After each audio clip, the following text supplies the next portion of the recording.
जय हिंद, वंदे मातरम। स्वागत है आप सभी का फ्री एग्जाम जो यूट्यूब चैनल पर। दोस्तों, अगर आप बिहार सक्षमता परीक्षा 2.0 का एग्जाम देने वाले हैं तो आज का सेशन आपके एग्जाम की दृष्टि से अति महत्वपूर्ण होगा, जिसमें हमने केवल वही प्रश्न शामिल किया है जिस प्रकार के प्रश्न आपके एग्जाम में पूछे जाते हैं। तो सभी प्रश्नों को पूरे ध्यान से देखना है। निश्चित ही प्रश्न आपके एग्जाम में यहां से देखने को मिलेंगे। तो चलिए सेशन को प्रारंभ करते हैं और पहला शानदार प्रश्न देखते हैं।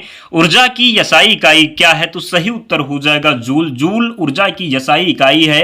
विद्युत मात्रा की इकाई तो एम्पियर इसका सही उत्तर हो जाएगा। अगला है ध्वनि की तीव्रता मापने की इकाई क्या है? तो डेसिबल इसका राइट आंसर हो जाएगा। विश्व की सबसे चौड़ी नदी कौन सी है? तो अमेजन नदी विश्व की सबसे चौड़ी नदी है। अगला प्रश्न है सिंधु घाटी के लोग किस पर विश्वास करते थे? तो मात्र शक्ति पर विश्वास करते थे। सिंधु घाटी के लोग। ऋग्वेद की सबसे पवित्र नदी कौन सी है? तो सरस्वती नदी इसका सही उत्तर हो जाएगा। ऋग्वेद की सबसे पवित्र नदी सरस्वती नदी है। अगला है शिवाजी और औरंगजेब के आगरा दरबार में कब उपस्थित हुए? तो 1666 ईस्वी में उपस्थित हुए थे। अगला प्रश्न है शिवाजी को राजा की उपाधि किसने प्रदान की थी? औरंगजेब ने प्रदान की थी शिवाजी को राजा की उपाधि। राज्य की कार्यपालिका शक्ति किसमें निहित होती है? तो राज्यपाल में निहित होती है राज्य की कार्यपालिका शक्ति। भारत के उच्च न्यायालय के मुख्य न्यायाधीश बनने वाली पहली महिला कौन है? तो लीला सेठ इसका राइट आंसर हो जाएगा। भारत के उच्च न्यायालय के मुख्य न्यायाधीश बनने वाली पहली महिला कौन है? लीला सेठ सही उत्तर है। दिल्ली उच्च न्यायालय की पहली महिला न्यायाधीश तो लीला सेठ सही उत्तर हो जाएगा। अगला प्रश्न है आंध्र प्रदेश उच्च न्यायालय का कहाँ स्थित है? तो आंध्र प्रदेश उच्च न्यायालय अमरावती में स्थित है। नेक्स्ट सांडों को वश में करने का खेल जलीकट्टू किस राज्य में प्रसिद्ध है? तमिलनाडु में। सर्वाधिक नगरीकृत महाद्वीप यूरोप में हो जाएगा। जैन परंपरा के अनुसार महावीर कौन से तीर्थंकर थे? तो 24वें तीर्थंकर थे।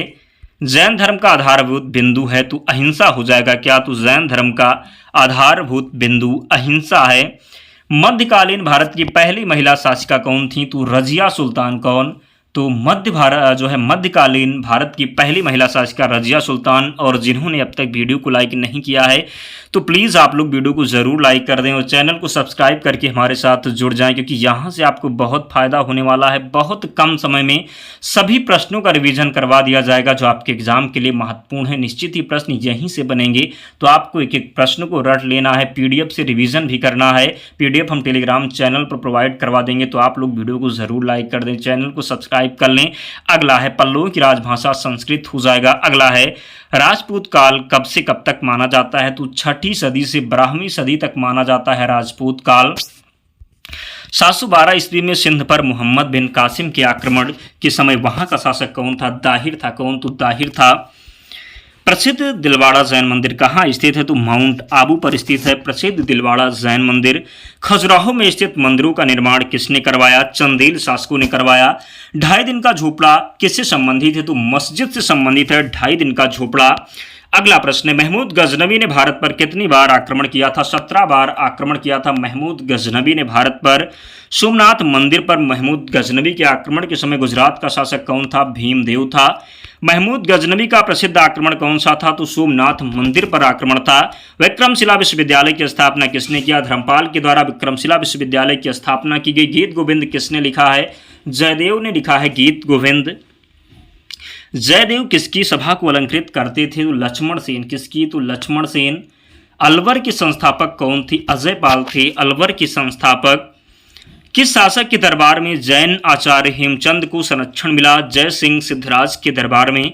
जगन्नाथ मंदिर किस राज्य में स्थित है? तो उड़ीसा में स्थित है। कहाँ पर? तो जगन्नाथ मंदिर उड़ीसा में स्थित है। भारत किस देश को लौह अयस्क का सर्वाधिक निर्यात करता है? जापान का करता है। टिन खनिज से युक्त भारत का एकमात्र राज्य कौन सा है? झारखंड हो जाएगा। भारत में ऊर्जा का मुख्य स्रोत क्या है? तापीय ऊर्जा राइट आंसर हो जाएगा। राजस्थान में खनिज तेल के विशाल भंडार कहाँ पाए गए? तो बाड़मेर में। कहाँ पर? तो बाड़मेर में। विश्व में कोयला उत्पादन में अग्रणी देश कौन सा है? तो चीन हो जाएगा। अगला प्रश्न है भारत में सर्वप्रथम खनिज तेल कुआं कहाँ खोदा गया? तो डिगबोई में। डिगबोई कहाँ पर है? तो असम में है। ध्यान रखिएगा कहाँ पर? तो डिगबोई असम में स्थित है। खनिज तेल खपत की दृष्टि से विश्व का दूसरा देश तो चीन हो जाएगा। कौन सी प्रक्रिया प्रकाश और ध्वनि दोनों में घटित नहीं होती है? ध्रुवण इसका राइट आंसर है। भारतीय राष्ट्रीय आंदोलन के 1885 से 1905 की अवधि को कहा जाता है तो उदारवादी चरण कहा जाता है। भारतीय राष्ट्रीय आंदोलन के 1885 से 1905 की अवधि को उदारवादी चरण कहा जाता है। अगला है, ऊर्जा संरक्षण अधिनियम कब से प्रभावी हुआ?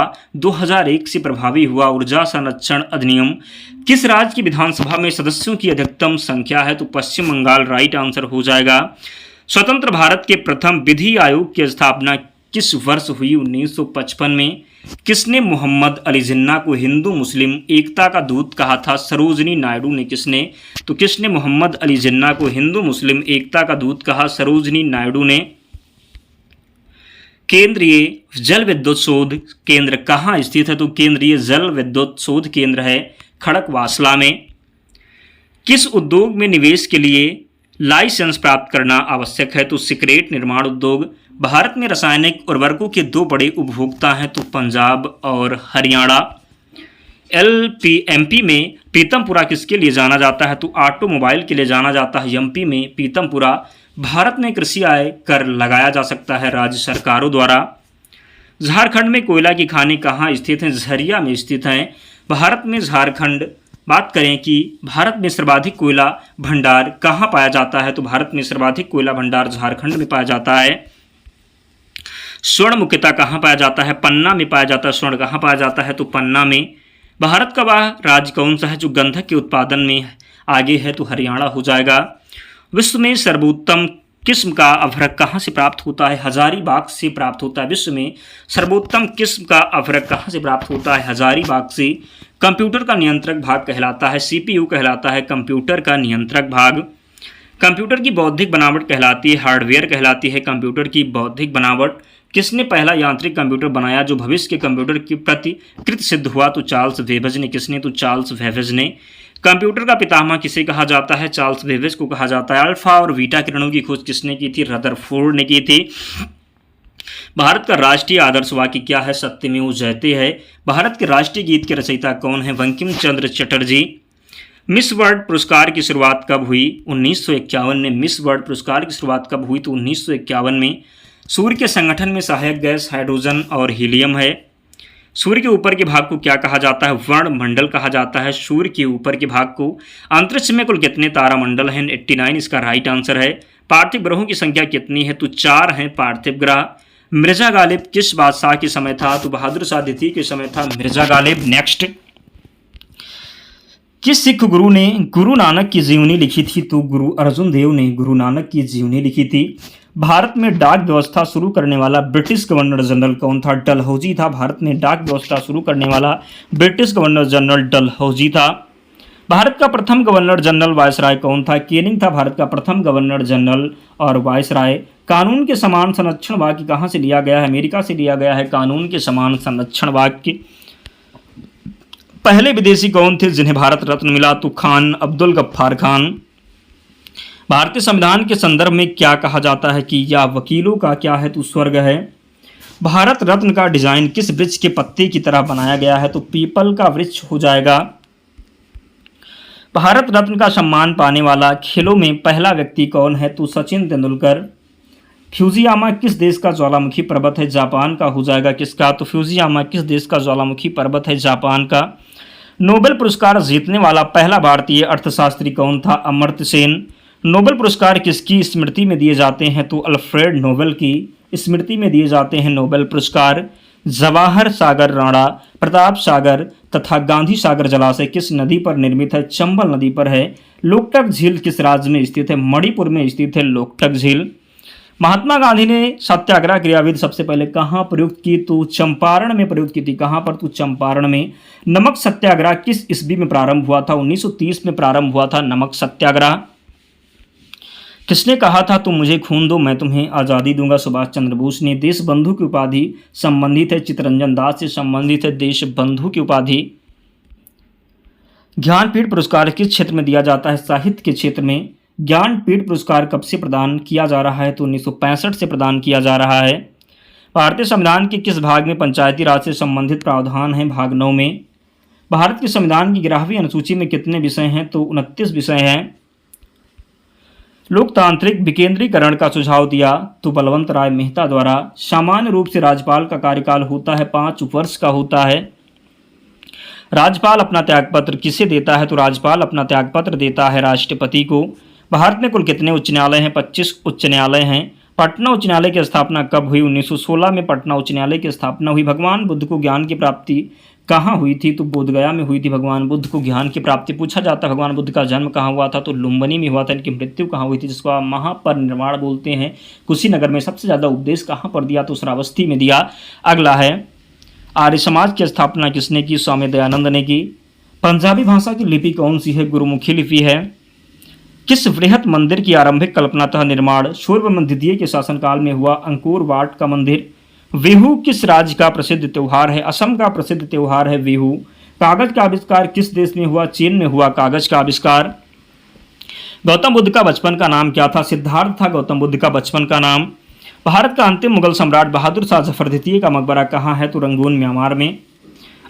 अहमद शाह अब्दाली ने भारत पर कितनी बार आक्रमण किया था? 8 बार आक्रमण किया था अहमद शाह अब्दाली ने। नादिर शाह ने भारत पर आक्रमण कब किया? 1739 में किया नादिर शाह ने भारत पर आक्रमण। शिवाजी के समय कितना राजस्व वसूला जाता था तो भू राजस्व का 33%। आगरा की जामा मस्जिद का निर्माण किसने करवाया था? जहां आरा बेगम ने। किस सिख गुरु ने फारसी में भाषा में जफरनामा लिखा? पूछा जाता है प्रश्न, किस सिख गुरु ने फारसी में जफरनामा लिखा है तो गुरु गोबिंद सिंह ने। किस भाषा में तो गुरु गोबिंद सिंह ने फारसी भाषा में जफरनामा लिखा है। गुरु नानक का जीवन परिचय किस सिख गुरु ने लिखा तो गुरु अर्जुन देव ने। औरंगजेब के शासनकाल में बंगाल का नवाब कौन था? मुर्शीद कुली खां हो जाएगा। शिवाजी की मृत्यु कब हुई? 3 अप्रैल 1680 में। औरंगजेब ने बीबी का मकबरा का निर्माण कब करवाया था? 1679 में। शामूगढ़ का युद्ध कब हुआ तो 1659 में। हैदर अली मैसूर का शासक कब बना? 1761 में बना हैदर अली मैसूर का शासक। नादिर शाह कहाँ का शासक था? ईरान का शासक था नादिर शाह। माधवराव नारायण पेशवा कब बने? 1761 में बने माधवराव नारायण पेशवा। गुरु गोविंद सिंह ने खालसा पंथ की नींव कब डाली? 1699 ईस्वी में। किस गुरु ने विद्रोही मुगल राजकुमार की सहायता धन व मन से की थी? गुरु अर्जुन देव ने। सैयद बंधुओं का पतन किसके समय हुआ? मोहम्मद शाह के समय हुआ सैयद बंधुओं का पतन। फर्रुख सियर किसके सहयोग से मुगल बादशाह बना? सैयद बंधु के सहयोग से। दोस्तों इतने प्रश्न थे तो सभी प्रश्नों को आपको रट लेना है। एक एक प्रश्न पर अपनी नज़र बना करके रखना है। प्रश्न बनेंगे एग्जाम में, 1-2 बार रिवीजन कर लेंगे तो सभी प्रश्न याद हो जाएंगे। पीडीएफ से रिवीजन जरूर करना। लिंक डिस्क्रिप्शन बॉक्स में है या फिर आप टेलीग्राम पर जाएंगे, वहाँ पर सर्च करेंगे फ्री एग्जाम जोन, आपको चैनल मिल जाएगा, आप लोग ज्वाइन हो जाना, वहाँ पर पीडीएफ मिल जाएगी। और जिसने भी वीडियो को लाइक नहीं किया है तो लाइक करके ही जाना। तो मिलते हैं नेक्स्ट वीडियो में, तब तक पढ़ते रहिए, ध्यान रखिए अपना, स्वस्थ और सुरक्षित रहिए। जय हिंद।